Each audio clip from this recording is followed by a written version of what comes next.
भगवान श्री कृष्ण को कर्म और प्रेम का अवतार माना जाता है, लेकिन क्यों भगवान श्री कृष्ण को कर्म और प्रेम का अवतार माना जाता है, इसको सरलतम भाव से आज समझते हैं। श्री कृष्ण के प्रमुख गुण कौन से हैं और क्यों उन्हें 16 कला संपूर्ण माना जाता है, इसको भी सरल भाव से समझते हैं। भगवान श्री कृष्ण किस युग में पैदा हुए थे तो सबको ही पता है, लेकिन भगवान श्री कृष्ण कब पैदा हुए थे, कहाँ पैदा हुए थे, ये चीज के बारे में भी आज हम आपको बताएंगे। भगवान श्री कृष्ण के जन्म के क्या कारण थे, क्यों उन्हें जन्म लेना पड़ा, क्यों उन्हें अवतरण लेना पड़ा, किस वजह से अवतरण लेना पड़ा, इन सभी विषयों में भी हम बात करेंगे। श्री कृष्ण ने अपनी ही माता देवकी को कंस के कारागृह से छुड़ाने में 14 वर्ष क्यों लगाए, और क्या भगवान स्वयं अपने कर्मों के फल भोगते हैं, इनके बारे में भी जानते हैं। कभी भी भगवान कृष्ण की पूजा करते समय अगर भगवान से प्रार्थना में कुछ मांगना हो तो क्या मांगे, कैसे मांगे, ऐसे भी 2 तरीके मैं आज आपको बताऊंगा, जिससे आपके जीवन में उस 2 तरीकों से भगवान कृष्ण की कृपा सदैव बनी रहेगी। ये मेरा अपना मानना है। तो इस वीडियो के अंत तक बने रहें, जिससे आपको इन सभी विषयों में सरल तरीके से पूरी जानकारी मिल सके।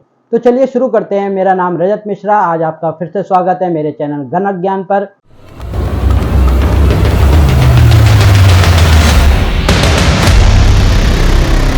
भगवान श्री कृष्ण वह भगवान विष्णु के 8वें अवतार थे और श्री कृष्ण को भगवान विष्णु का पूर्ण अवतार भी माना जाता है। भगवान श्री कृष्ण कर्म और प्रेम के अवतार हैं। भगवान श्री कृष्ण बच्चों के लिए उत्तम बालक के रूप में कहना कहलाते हैं।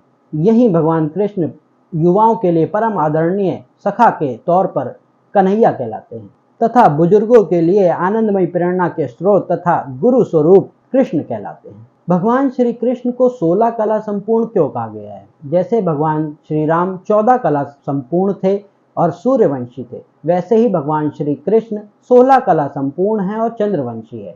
वेदों में चंद्रमा की 16 कलाएं मानी गई हैं। 16 कला वही 16 कलाएं भगवान श्री कृष्ण के गुण माने गए हैं।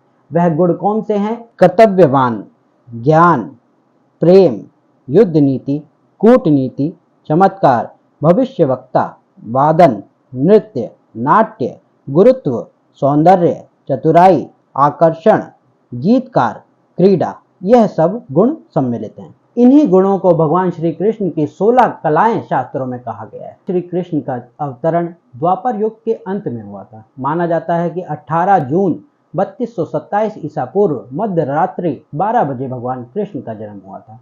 वैदिक कैलेंडर के अनुसार भाद्रपद मास कृष्ण पक्ष अष्टमी तिथि रोहिणी नक्षत्र में भगवान श्री कृष्ण का जन्म हुआ था और यह चारों चीजें मिलना परम दुर्लभ है।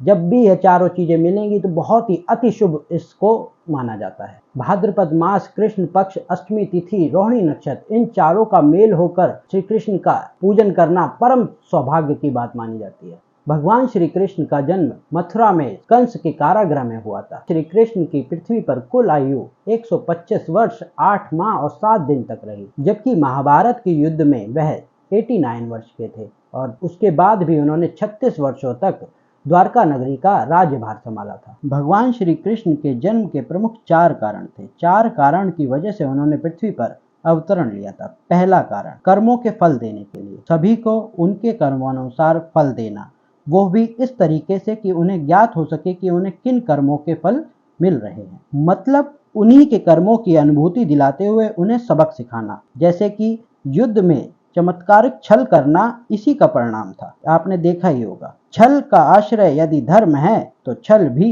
धर्म है। यह लाइन मेरी बहुत फेवरेट है। भगवान श्री कृष्ण का कहना था यदि छल कर रहे हैं अगर वो धर्म के लिए है तो वो भी एक धर्म के समान है। दूसरा कारण, धर्म की परिभाषा तय करना, समाज की कुरीति गलत परंपराएं को समाप्त कर उसी समय के धर्म के अनुसार सही रूप को समझाना कि वास्तव में परिस्थिति अनुसार सही धर्म क्या है। वैसे तो इसके अनेकों उदाहरण हैं, लेकिन मैं आपको अभी 2 उदाहरण देकर बताता हूँ। पहला, त्रेता युग में महाराज दशरथ का धर्म के नाम पर वचन पालन करना, जबकि यह स्पष्ट था कि किसी के साथ अन्याय हो रहा है, लेकिन अपने सिर्फ निजी धर्म को मान्यता हेतु सब कुछ देखते रहना, मौन रहना, यह भी अधर्म ही कहलाता है। उसी धर्म की परंपराओं का अनुसरण करके भीष्म पितामह जी का अपने निजी वचन के पालन को धर्म मानकर सामर्थ्यवान होकर भी अपने सम्मुख द्रौपदी वस्त्रहरण को होने देना भी गलत धर्म है, धर्म के गलत प्रकार को दर्शाता है। तीसरा कारण, युग परिवर्तन कराने के लिए,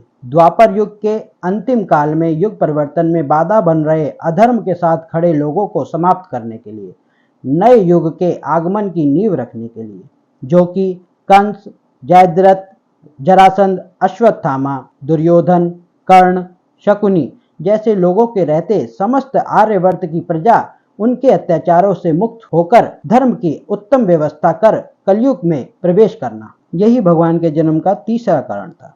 चौथा कारण, यह बहुत ही प्रमुख कारण है, सामाजिक ज्ञान। समाज में ज्ञान देना, कलयुग में जीवन कैसे नहीं जीना इसका आईना दिखाकर ज्ञान देना। इसी कारण श्री कृष्ण ने श्रीमद् भगवद गीता का दिव्य ज्ञान उपदेश दिया था। ऐसे बहुत से और भी कारण हैं। इससे आपको समझ आ ही गया होगा कि धर्म की सही और नई व्याख्या से अवगत कराना ही उनके प्रमुख कर्मों में से एक था। इसका एक उदाहरण देखते हैं श्लोक द्वारा। अर्थात धर्म, अर्थ, काम और मोक्ष के संबंध में जो कुछ भी महाभारत ग्रंथ में कह दिया गया है उसके बाद कुछ भी कहने को शेष नहीं रहता। यही सर्वोच्च धर्म है। इसीलिए महाभारत ग्रंथ को 5वां वेद भी कहा गया है। श्री कृष्ण ने माता देवकी को कंस की चुंगल से 14 वर्ष में ही क्यों छुड़ाया? कई लोग कहते हैं कि श्री कृष्ण तो भगवान हैं, उन्हें माता देवकी को छुड़ाने में 14 वर्ष क्यों लग गए? चलिए इसको समझते हैं। जब श्री कृष्ण माता देवकी को पिता वासुदेव को छुड़ाने गए थे तो उनकी उम्र 14 वर्ष की उम्र में जब माता देवकी ने उनसे प्रश्न किया कि लाला तूने मेरे को छुड़ाने में इतना वर्ष क्यों ले लिए, 14 वर्ष क्यों ले लिए? तू तो भगवान है, तू चाहता तो मुझे बहुत पहले ही छुड़ा लेता। तब भगवान श्री कृष्ण ने उनसे कहा कि माँ, यह पूर्व जन्मों के कर्मों का फल था जो आपको 14 वर्ष तक कष्ट को सहना पड़ा। माता ने चौंक कर पूछा कि कौन से कर्म के फल की वजह से? तब भगवान श्री कृष्ण ने कहा कि माता, जब पिछले जन्म में आपने मुझे कैकई के रूप में 14 वर्षों का वनवास दिया था, यह उन्हीं कर्मों के फल का कारण यह आपको दुख सहना पड़ा।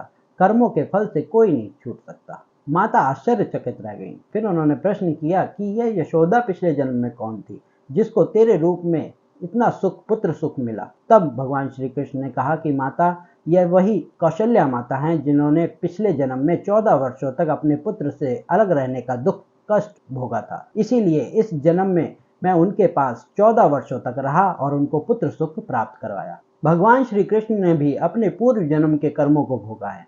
कैसे?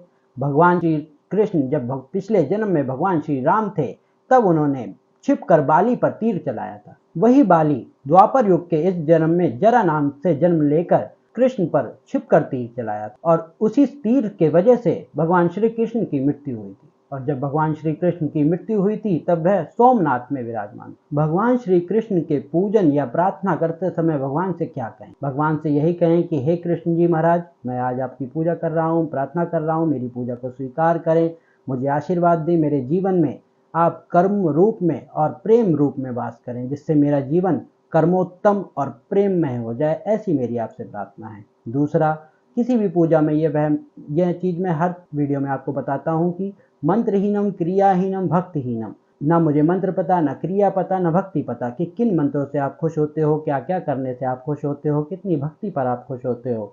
लेकिन जिस भी संभव भाव से आज मैं आपकी पूजा कर सका मैंने की। यदि मेरी इस पूजा में, मंत्रों में, क्रिया में, भक्ति में मुझसे कोई कमी रह गई हो तो उसको क्षमा करें और मेरी पुनः याचना जीवन में फिर कभी आपका पूजन करूं तो उसको भी स्वीकार करें। ऐसी मेरी आपसे प्रार्थना है। यह कहते हुए भगवान को मत्था टेक के आशीर्वाद लें। भगवान ने चाहा तो आपकी इस पूजा का अत्यधिक फल आपको मिलेगा, ऐसा मेरा मानना है।